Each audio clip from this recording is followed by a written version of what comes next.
യോശുവ 24:10. എനിക്ക് ബിലെയാമിൻ്റെ അപേക്ഷ കേൾപ്പാൻ മനസ്സില്ലായികയാൽ അവൻ നിങ്ങളെ അനുഗ്രഹിച്ചു. മോവാബി രാജാവായ ബാലാക്ക് ബെയോരിൻ്റെ മകനായ ബിലെയാമിനെ ഇസ്രായേൽ ജനത്തെ ശപിക്കുവാനായി ആളയച്ച് വിളിപ്പിച്ചു.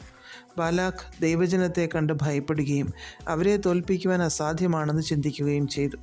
ബിലെയാം ദൈവജനത്തെ ശപിച്ചാൽ ആ ശാപത്തിൻ്റെ തണലിൽ ബാലാക്ക് അവരെ യുദ്ധം ചെയ്ത് തോൽപ്പിക്കുവാൻ ആഗ്രഹിച്ചു. എന്നാൽ യഹോവയായ ദൈവം തൻ്റെ ജനത്തെ അടിമത്വത്തിൽ നിന്ന് പുറപ്പെടുവിച്ച് സ്വാതന്ത്ര്യത്തിലേക്ക് കൊണ്ടുവന്നത് ശത്രുവിൻ്റെ കയ്യിൽ ശാപത്തിലൂടെ തോൽവിക്കായി ഏൽപ്പിച്ചു കൊടുക്കുവാനാണോ? ഒരിക്കലുമല്ല.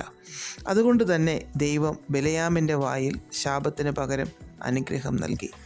ഇതാ തനിച്ചു പാർക്കുന്ന ഒരു ജനം ജാതികളോട് കൂടെ എണ്ണപ്പെടുന്നതുമില്ല എന്നൊക്കെ പറഞ്ഞ് ഒരു സുഭാഷിതം ചൊല്ലി. ദൈവം ശപിക്കാത്തവനെ മനുഷ്യൻ ശപിച്ചാൽ യാതൊന്നും സംഭവിക്കുകയില്ല. ദൈവം അനുഗ്രഹിക്കാത്തവനെ മനുഷ്യൻ അനുഗ്രഹിച്ചാൽ അത് നിലനിൽക്കുകയുമില്ല.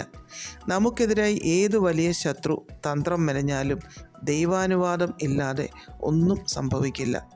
ഇവിടെ ബിലെയാമിൻ്റെ അപേക്ഷ കേൾക്കാൻ ദൈവത്തിന് മനസ്സില്ലായിരുന്നു എന്ന് സർവശക്തനായ യഹോവയായ ദൈവം തന്നെ പറഞ്ഞിരിക്കുന്നു. നമുക്കെതിരെ ആരൊക്കെ പ്രാർത്ഥിച്ചാലും ആരൊക്കെ നേർച്ചകൾ നടത്തിയാലും ദൈവം അത് കേൾക്കണോ വേണ്ടയോ എന്ന് തീരുമാനിക്കും. തൻ്റെ സ്വന്തം പുത്രൻ്റെ തങ്കച്ചോരയാൽ വീണ്ടെടുത്ത തൻ്റെ ജനത്തിന് വിരോധമായി ആര് പ്രവർത്തിച്ചാലും അത് അവർക്ക് തന്നെ ബുദ്ധിമുട്ടായി തീരുവാൻ ഇടയായിത്തീരും. ആവർത്തന പുസ്തകം 23:5 നിൻ്റെ ദൈവമായ യഹോവ നിന്നെ സ്നേഹിച്ചതുകൊണ്ട് നിൻ്റെ ദൈവമായ യഹോവ ശാപം നിനക്ക് അനുഗ്രഹമാക്കി തീർത്തു എന്നെഴുതിയിരിക്കുന്നു. നമ്മെ തകർക്കാനായി ശത്രു ഏതൊക്കെ തന്ത്രം ഉപയോഗിച്ചാലും അത് നമ്മെ കൂടുതൽ ആത്മാവിൽ ശക്തരും മൂർച്ചയേറിയവരും ആക്കി തീർക്കുകയാണ് ചെയ്യുന്നത്.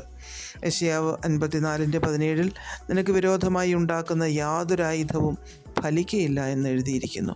പുറപ്പാട് 33:19 കൃപ ചെയ്യുവാൻ എനിക്ക് മനസ്സുള്ളവനോട് ഞാൻ കൃപ ചെയ്യും, കരുണ കാണിപ്പാൻ എനിക്ക് മനസ്സുള്ളവന് ഞാൻ കരുണ കാണിക്കും എന്ന് ദൈവം തന്നെ അരുളി ചെയ്തിരിക്കുന്നു.